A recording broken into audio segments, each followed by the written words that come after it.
Hi. The title of this lesson is Living in the Age of the Uncertain and the Unknowable. Christians are to live lives that are fearless. Ropes courses don't work for me. They don't help me face my fears because I'm tethered. And because I know I'm tethered, I know that I can't fail. I can either succeed and not need a rope, or I can fall, but I won't hit the ground. So there's no fear of falling. It just basically becomes a bungee jump. Now, learning to do it without a rope would be fearless, and practicing so that one day I could do a ropes course without being tethered, that's when I would be fearless. Or if I'm living in such a way that I'm always kind of wearing a rope, speaking metaphorically, then I can be fearless. If I always had a harness on, and the harness could be depended upon to pluck me out of the air, if I were falling, then there would be no reason to have a fear of flying. There would be no reason to have a fear of being on a second story or third story roof, of mountain climbing, of any kind of risky behavior, because the risk is taken away by the tether, if indeed the tether is trustworthy. I want us to look at our lives as living on a rope, living on a tether, because we really are. And we have that rope, that tether. Everything that life throws at us can become like a ropes course. And we can run the race, we can finish the course fearlessly, because there's 2 or 3 people on the ground holding the other end of the rope. We know we can't fall. We know that we can't fail. Now, we live in a culture of fear. Most people don't have that rope, and they know that. Most people are on their own, especially in a culture that has rejected God. Our culture reminds me in some ways of the original series of movies of Rocky. And Rocky was a fighter of no account, and there was the grand champion was in town, or planning to be in town, Philadelphia, and he planned on having an exposition bout. And he was going to choose a local person so that the city could really get interested in it, and it was just going to be an exhibition bout. If you saw the original movie, Rocky's goal was to go 15 rounds with the champ. But Rocky came from a very poor environment, and he really had nothing to lose. If he lost the fight, it's what everybody would expect. He had no wealth to lose. He had no standing to lose. He had nothing to lose and everything to gain. Now, in the original one, he lost the decision. He went the distance, and that was his goal. To him, that was a victory. But there was a rematch, because Apollo Creed didn't like the fact that Rocky had gone with him. Now, in the rematch, Rocky won. And what came with that was prestige and money, and he moved to a big house, and all of a sudden his life began to change, because he went from being a very, very hungry fighter to now a fighter who had to be concerned about all the people around him and all the things that he could lose. As it turned out, at the same time, he was challenged by a boxer who had nothing to lose, played by Mr. T. Clubber Lang was the character's name. And Clubber kind of represented what Rocky had been. He's got nothing to lose. It's all or nothing. His workout regime was very basic, because he didn't have a gym, all of those kinds of things. But he was hungry. And he was hungry because he had nothing to lose. And when you've got nothing to lose, you have nothing to fear. He wasn't afraid of losing, so he could focus on winning. But Rocky had to focus on not losing. And there's a difference between focusing on winning and focusing on not losing. Because he had so much to lose, and he was afraid of losing it. He couldn't go into the ring with the same attitude that he did against Apollo Creed, because he had nothing to lose. He could risk everything. That's the way our nation started. There were folks that came to the United States. So think about it. The immigrants that left their families, left their home countries, left where they knew everything, came where there was strange language and strange ways, but they risked it all. Why? Because they didn't have anything. In the dream of getting something, when you don't have anything, you got nothing to lose. So some of them came with just a few dollars or coins in their pockets and hit the ground running. Prosperity brings the fear of losing what we have, and therefore not willing to take a risk, not willing to take a chance. Not willing to risk anything for anything means living in total fear of losing what you already have. Because of the prosperity Americans have, we live in fear of losing. We live in fear of losing our health, losing our savings accounts, our homes, just losing everything. And we're constantly living in fear. And what that prevents us from doing is launching out, is taking the very same risk that the folks who came to the United States and built this amazing country, because they took advantage of the opportunities. I've seen that living in the Northwest. They would see Asian families that would come to Seattle who had nothing, and they would live the American dream, while Caucasian Americans, second, third, fourth generation Americans, were complaining about lack of opportunity or lack of this or lack of advancement or whatever. And these folks from Asia would jump in, they would figure out the ropes, they would risk, they would build businesses, they would bring other family members over. They really had the same risk as the immigrants who founded this country, while those who had gotten used to things being kind of easier began to complain that there was an opportunity.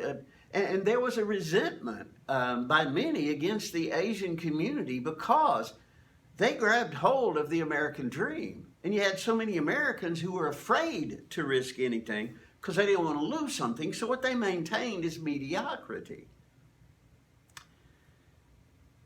One of the things that's happened in our culture, because we live in a fear culture, and right now that's being evident everywhere we turn.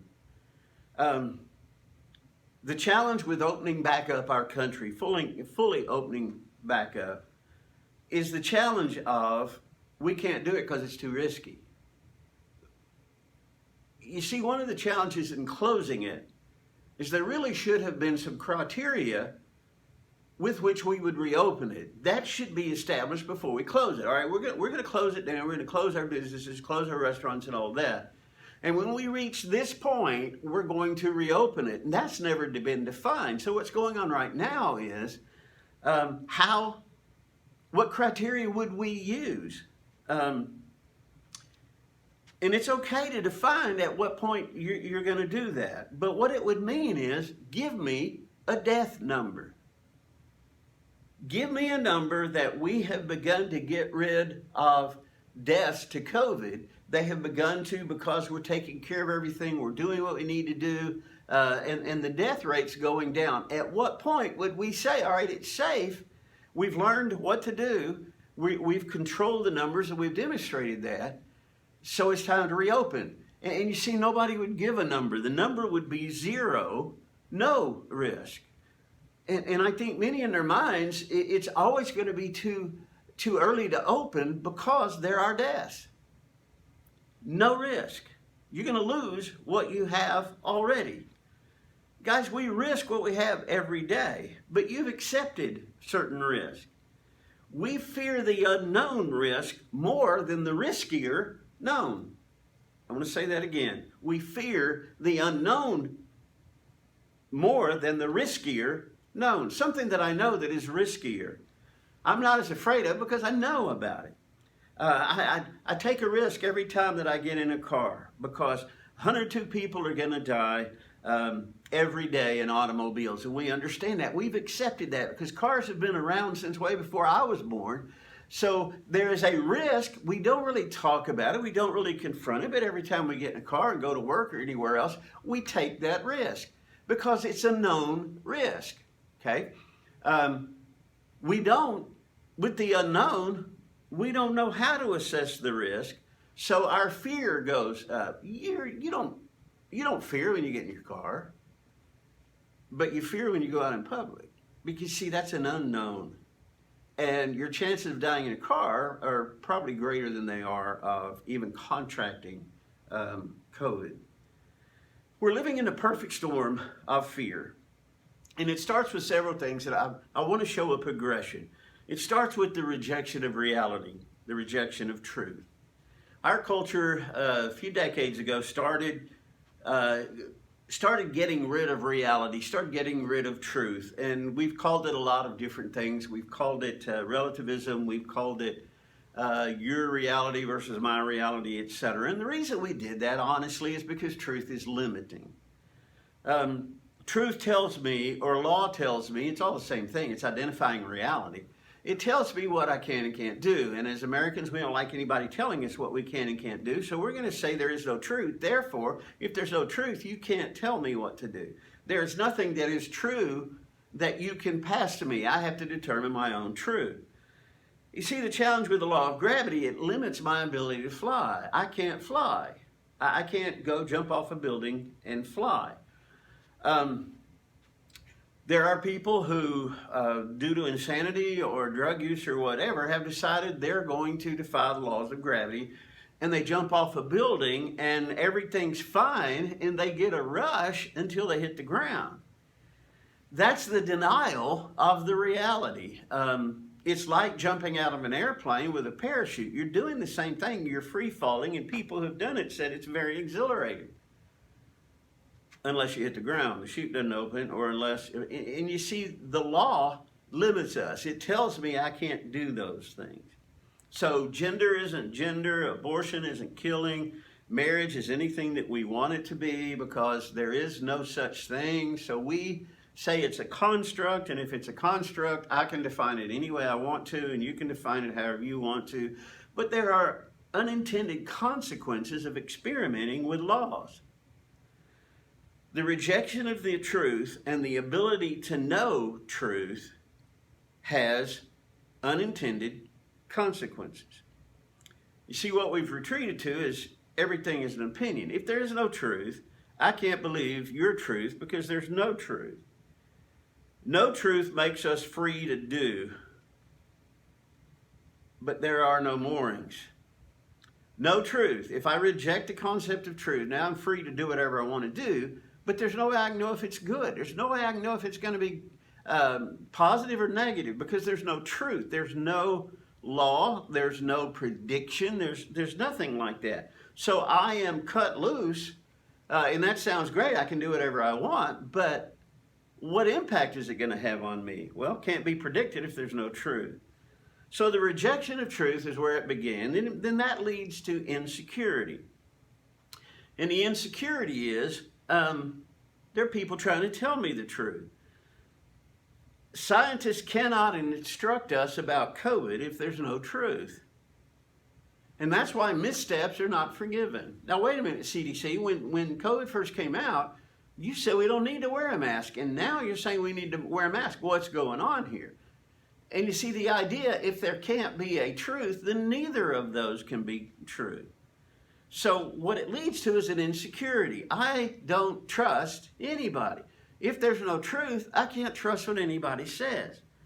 And if there's no trust, because there's no truth, then there's only agendas. Look what's going on in our culture. Look how a disease has been politicized. A disease has become two different realities to two different groups of people. A disease which is based on science, medicine, which is based on truth, reality, laws, however you want to say it, has been rejected.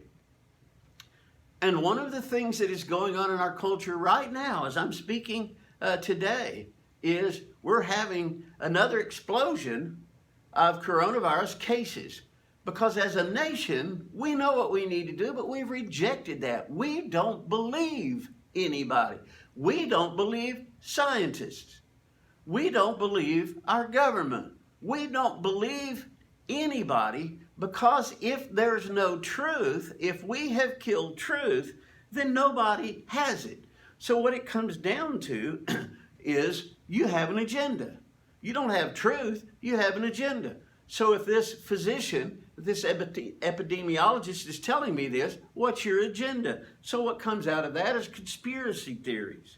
I don't know what you're up to, but I know you're up to something. And what happens then is I'm very insecure about any choice that I make. Is it going to blow up my face? Is it because there are no sages? There is no one who can share wisdom, because wisdom is truth learned through experience. And if there's no truth, all you have is your experience, and it won't apply to me. So, the death of truth leads to insecurity, and then insecurity leads to fear. If I don't know, or more accurately, if I can't know what to do and what to choose, I don't know how to react to anything. It comes down to choosing door number 1, door number 2, door number 3. And I have no control over what's going to happen, and I may get zonked. I could win, I could lose. It's all a risk if there's no truth. Now, I'm living in fear. Should I wear a mask? Should I not wear a mask? Should I believe the CDC? Should I believe the World Health Organization?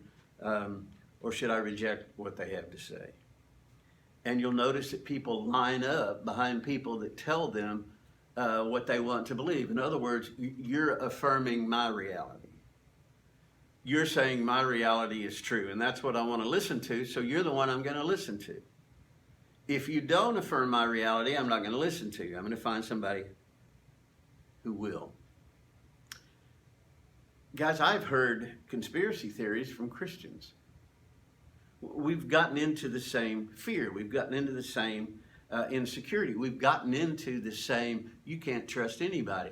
The government's got an agenda going. The medical field's got an agenda going, and we don't trust anybody because truth is dead.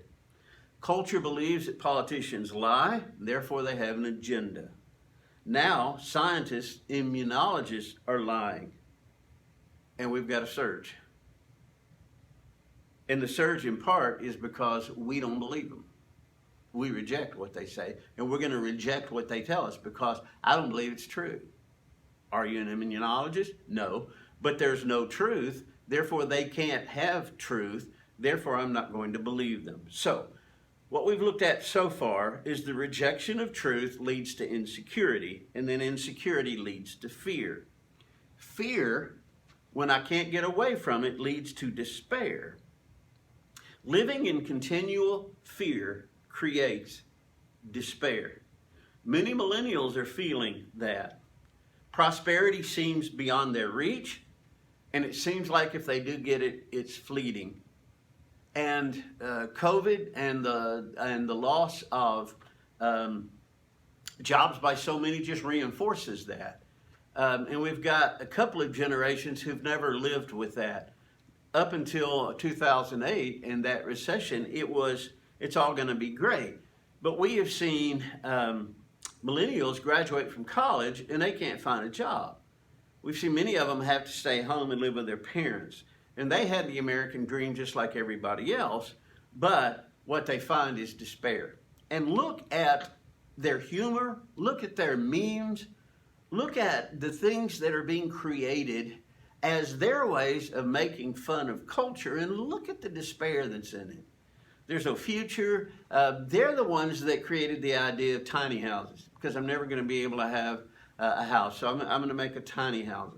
They're the ones who have cut away so much of what goes with prosperity. Motorcycle industry's in a lot of trouble right now because millennials don't buy motorcycles, because they need sound transportation, etc. They don't have the trust that we're going to have extra money to splurge on unnecessary transportation, on and on and on. there's very much despair. And what I want you and me to understand is despair is contagious. And so is fear. When you're surrounded by people in fear, and I hope I don't have to prove these things to you, that there's so much fear, there's so much despair. Look at our art, look how nihilistic our movies are, look how destructive everything is. Look at the heroes that we've created. They're all flawed and fallen, and there are no superheroes anymore. There's not Superman. The Superman that we've created in the last 20 years has a lot of self-doubt, and on and on and on. Despair everywhere. And you see, the reason those are made is because that's more like reality. A Superman who, of the 50s and all of that, that's unrealistic. It's unrealistic in a world of despair. Despair is contagious. Now, that's a challenge to you and me because COVID, to a large extent, has separated us from one another. One of the things that we gain from one another is perspective. One of the things that we gain from one another is encouragement to live fearlessly. And we're going to talk about why we can do that in a moment. But when we're surrounded constantly by fear and despair, and it's on the news, it's in our television programming, it's everywhere. And when we're surrounded by that, it becomes like a broth of a stew. It begins to soak into us. Jews in Nazi concentration camps lived with despair in the shadow of the ovens for so long. They gave up on living. To some, finally going to the oven was relief, because I'm not having to live under the fear and the despair every day. And they didn't believe anybody was going to help them. They didn't believe they were ever going to get out of it. So the only way out is to be gassed into the oven. And when it was their time, some just walked right up to it because at least it was relief from despair. So we've looked at how rejection of truth leads to insecurity. Insecurity leads to fear, and continued fear leads to despair. What despair leads to is what we're seeing right now: depression or aggression. When people live in despair, they will do things that don't make any sense because there's nothing else to do. They will lash out or they will turn inward with depression. That's why this fear of COVID is culpable. Now, is it real? Yes. Is it a bad thing? Yes. Is it something to fear? Not for a Christian. Now understand, I want to talk about the difference between being fearless and being reckless. Being fearless means I'm wise, I make good choices. And once I make good choices, it's all ahead full. Now, why can we be fearless? Because we've got the knowledge of and the promises of God. And His promises cover every single contingency in our life. So we can live fearlessly because we know the outcome. But the fear around us is culpable. There's increased depression.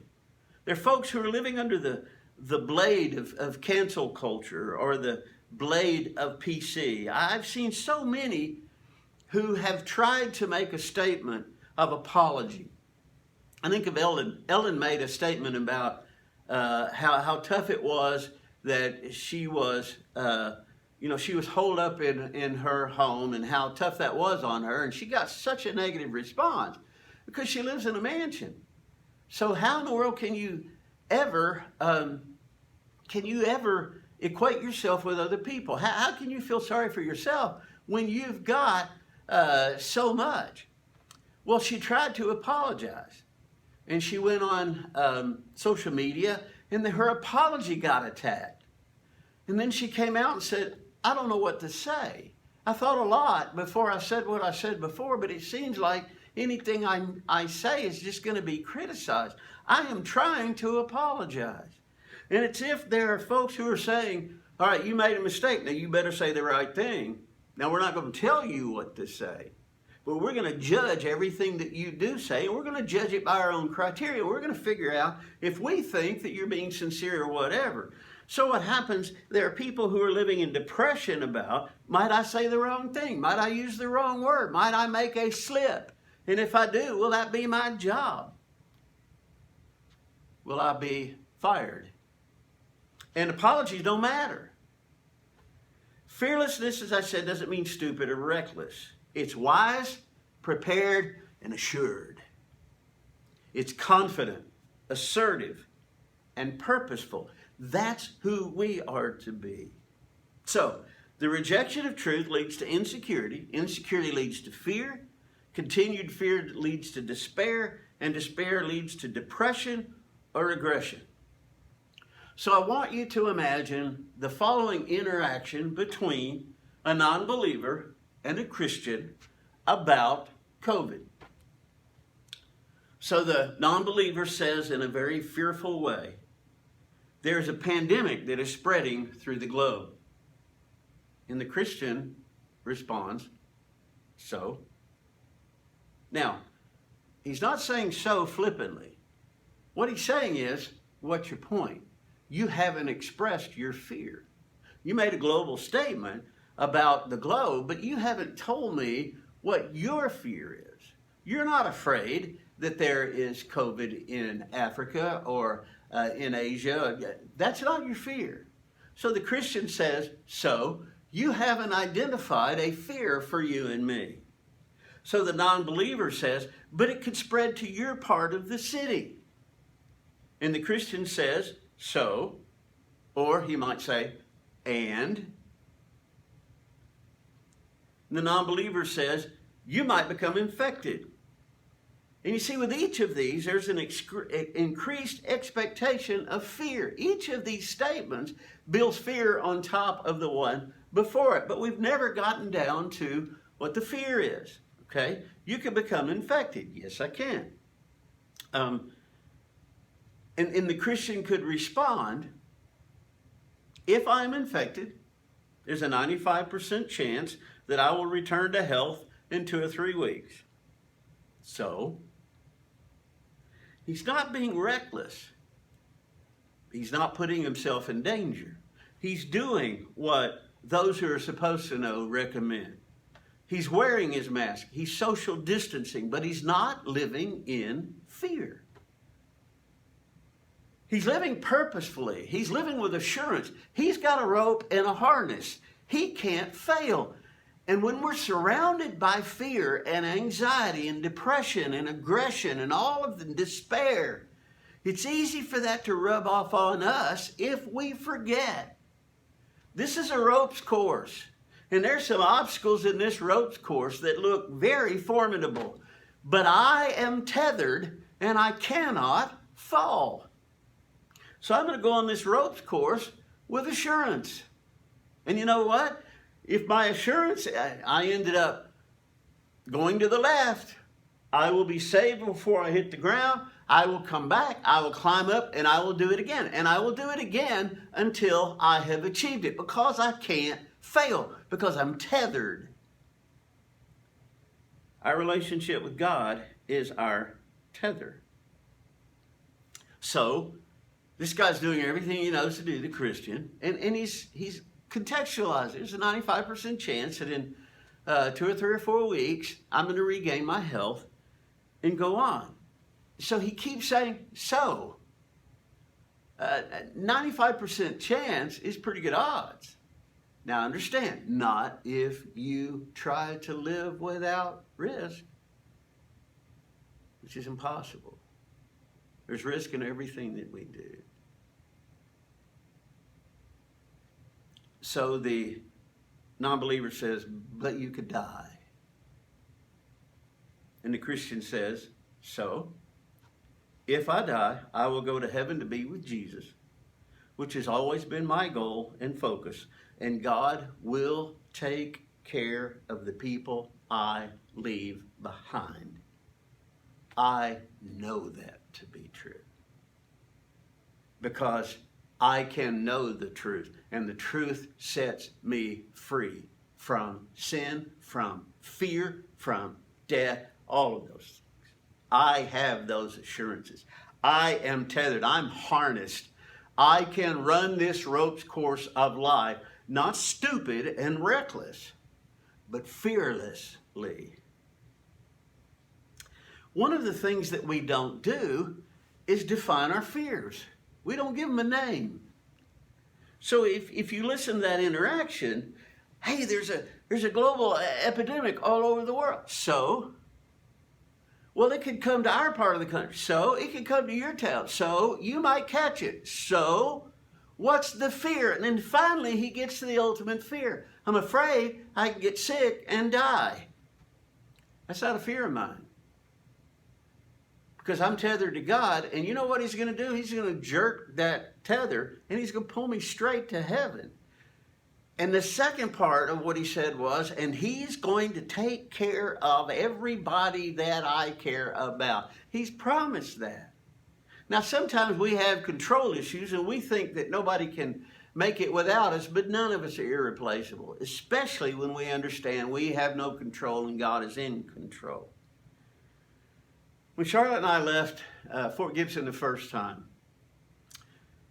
we were laying in bed the night before the U-Haul was packed. We were headed to Seattle. Had a 4-day trip to get to Seattle. Didn't know anybody up there. We're going to plant a church. Didn't know what we were doing. Just felt a calling and all of those kinds of things. And we were lying in bed. We couldn't sleep. Now, I'll never forget it because we're lying there and we're looking up in the ceiling. The house is empty except for a mattress and box springs that we're sleeping on.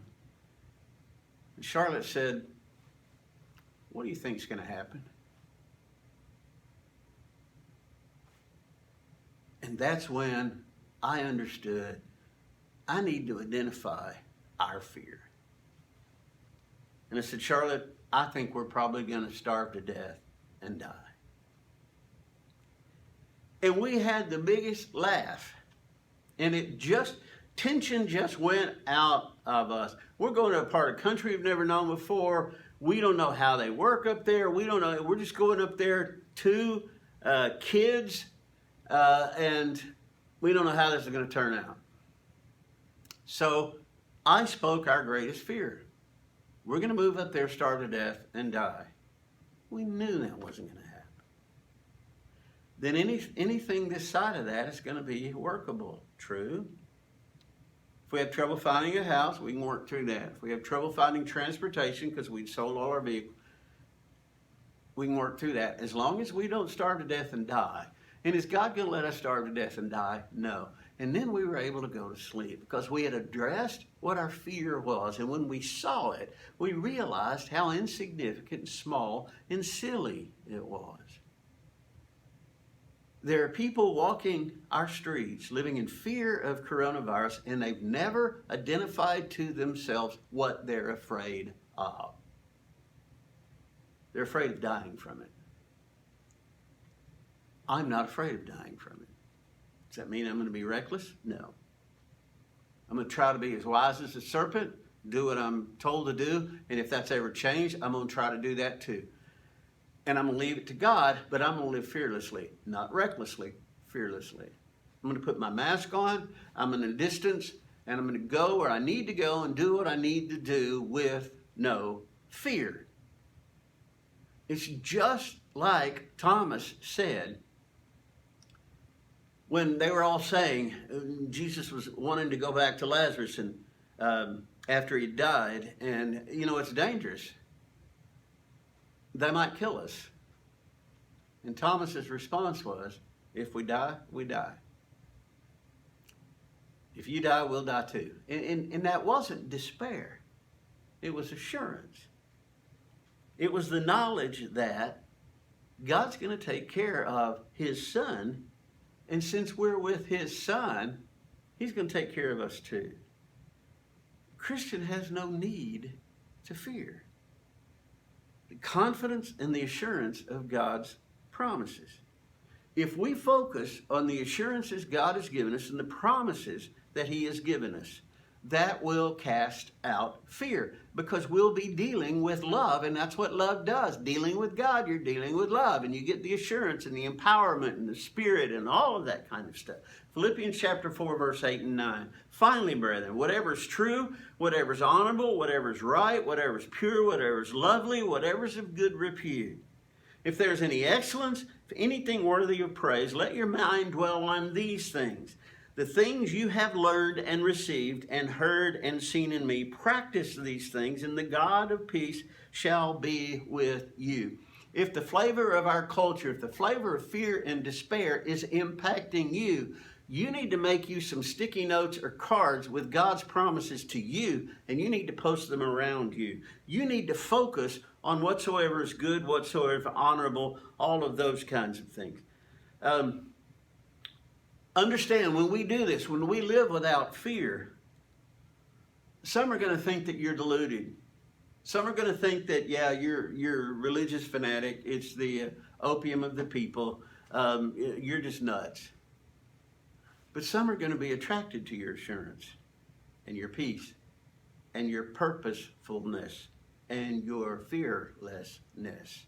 You don't condescend to them. You just exude confidence and purpose and fearlessness in their presence. Because peace in a storm is a tremendously attractive quality.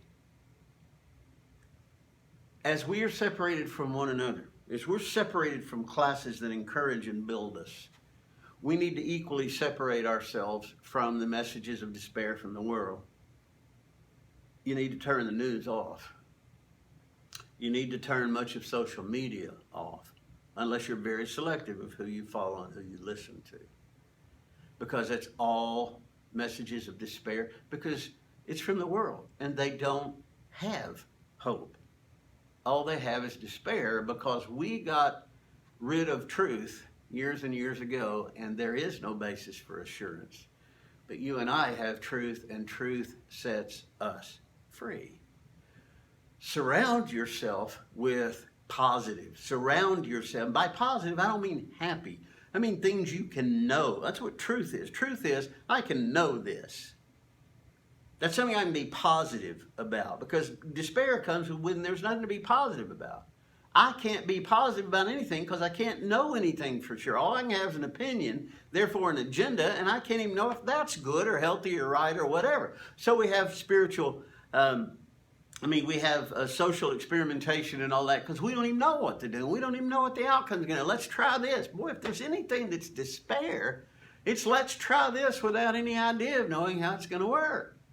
But we're so anxious for change. Let's just try this. It's grasping at straws. Got to get away from those messages. At the very least, where you're hearing despair, and I know you can't get away from it because there are people you work with that are in despair. And they talk despair talk and all those kinds of things. But there needs to be a balance here that's weighed heavily toward whatsoever is good, whatsoever is honorable, whatsoever is pure.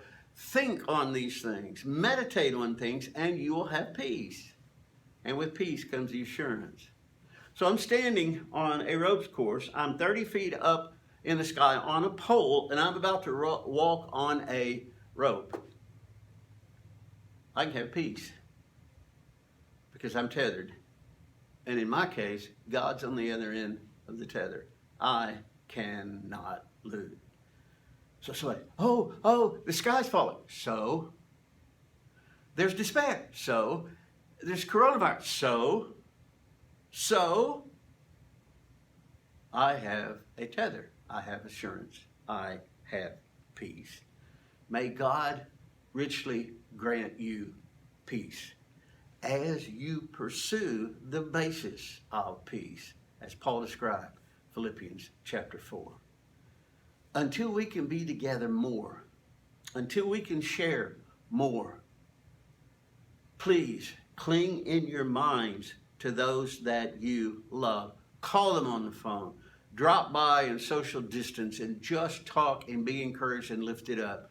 Go to your scriptures continually. Write down messages of assurance from God and put them everywhere that you're going to see them. Do not be impacted by a culture of despair. Be impacted by a God of power and assurance and fearlessness. Fear not. Fear nothing. Fear no one. Fear no organism. No fear. God bless you. Be fearless today. Be fearless tomorrow. Be smart, not reckless. Be fearless. And watch how it begins to impact those around you. Been good to be with you. Look forward to the next time that we can get together and share thoughts again. I love you. I sure do miss you.